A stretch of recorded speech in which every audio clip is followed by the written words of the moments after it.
Okay, this is Orlando Wilson. What I want to talk about in this video is something that I bump into quite regularly and something which I find, let's say, amusing, I find questionable in people that claim to have experience in the investigations, close protection world, etc.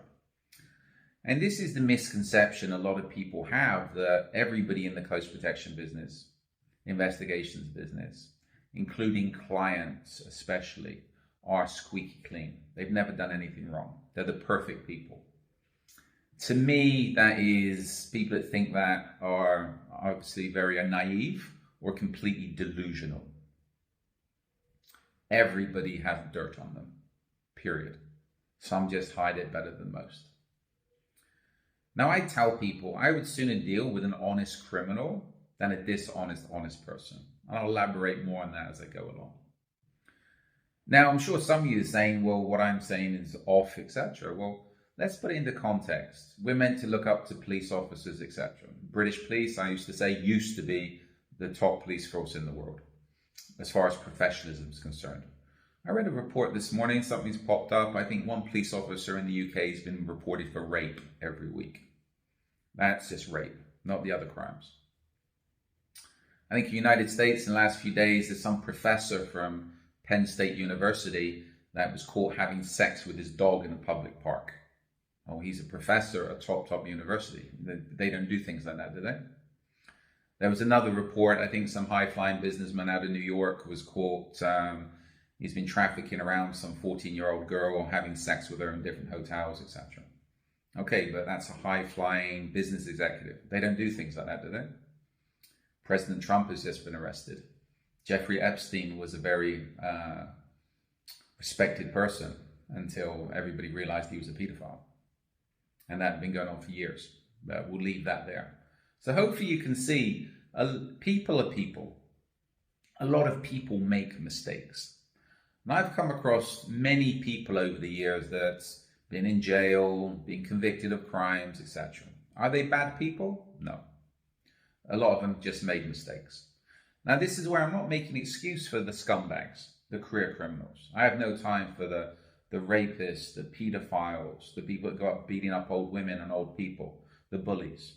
To me, the Chinese have the best answer for that. They take them out, they shoot them, they harvest their organs. What's left over is fed to pigs or thrown in the ditch somewhere. That's the best option for those people.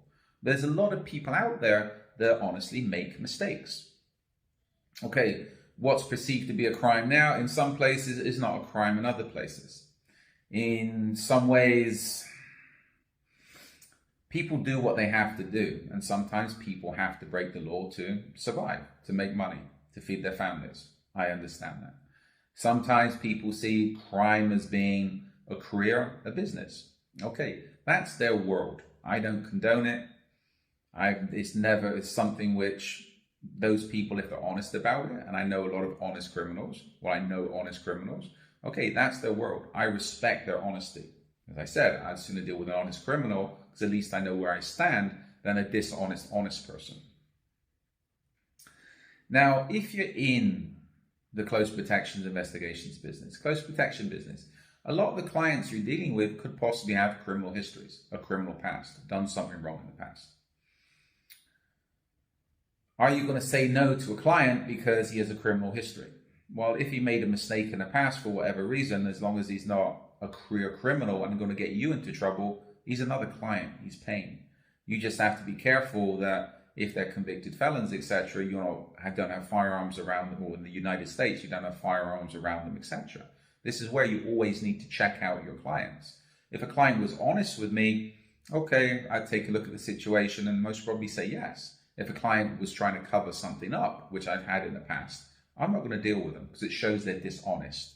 As I said, I'm happy to deal with honest criminals, not dishonest people. I don't deal with dishonest people anyway. They're, they said, dishonest criminals and honest people are exactly the same to me. Shit. So let's come over into the investigations world. In the investigations world, a lot of, how can I put it, if you're doing investigations, you're going to be coming into contact with people that have criminal backgrounds. I just, something comes to mind. I recommended somebody to somebody from, as a contact a while back now. And this person was trying to get into the investigations world, still trying as far as I know. And he told me, oh, the guy, yeah, I met him, but he smelled of marijuana when I met him. Okay, what's the problem? He's a contact. It was in that place, it was legal. Oh, he's got a criminal history, I done a background check. Yes, he's got a criminal history. I could have told you that. But he's a good contact for what you want to be doing. He knows a lot of people and he knows how to swim.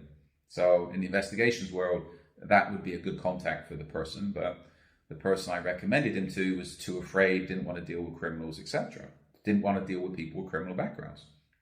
You know what? You shouldn't be in the investigation business then. Because a lot of times, especially if you're dealing with serious investigations, you're going to be dealing with people with questionable backgrounds. That's the business. And you need to be able to deal with those people. Or put it into context. Criminal defense lawyers. Who's their clients? They're criminals.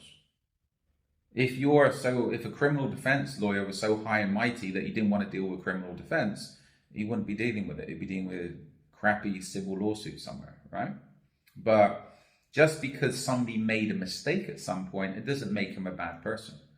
I think in time, with experience, you'll be able to work out who's a good person, who's a bad person. Is that person going to be a threat to you? Is that person going to cause you problems or not? In some ways, people that's had problems in the past, be it criminal, etc., are generally a lot more wary and a lot more cautious than a lot of the supposed perfect people. And I'll use police officers as an example. Police officers that's done things in the past, which because they know the law, because they know people, they can get things covered up. Those people can be a lot more reckless than somebody that's done something in the past and got, as we say, charged, maybe convicted, etc. So this is where the close protection and investigations business is a very unique business, because you're going to be dealing with a wide variety of people. Those people can be of use to you. And those people can be your clients. Those people can cause you problems. And this is where you need to have the experience, the maturity to be able to look at people and say, okay, this person, okay, they made a mistake how many years ago, but they're still an asset to me. I can use them. I can work with them to some extent. Or look at somebody, and I know somebody comes to mind now, very high profile, plenty of money, would have been an excellent client for me. I wouldn't touch them, because it's a matter of time before they just cause too much problems for themselves and everybody else around them. But as far as on paper, that person's a very, very respectable person. You know what? A matter of time before they crash and shit sticks. I don't need people's shit sticking on me. So this is where you need to understand who you're dealing with. Things that, qualities I look for in people, again, honesty. If somebody's not honest, forget them. They're a waste of time. You can use them to some extent, but understand you're dealing with a bullshitter who can end up getting you in trouble. So be very, very careful. People need to be honest. People need to be respectful, and people need to show discretion. If people don't have those three qualities, they're just people. I wouldn't allow them anywhere near your circles, your inner circles, etc. If you can use them to make money, if you can use them for services, if they can be of use, no worries. But they're, apart from that, can we put it, they're expendable. They're not your inner circle. So, little bit of wisdom there, a little bit of advice. I hope it makes you think about a few things. Follow me along on social media, because I have a lot more of these videos going up. We've got a lot up already. Also have an array of books up on Amazon, a lot of content on our blogs. And don't forget, we supply a full range of consultancy, investigation services, executive protection services, etc. internationally. So follow us along on social media. If you have any questions, feel free to reach out to us. And we supply training courses virtually and physically. We'll be vamping up the training courses in the near future, because we've been a little bit busy.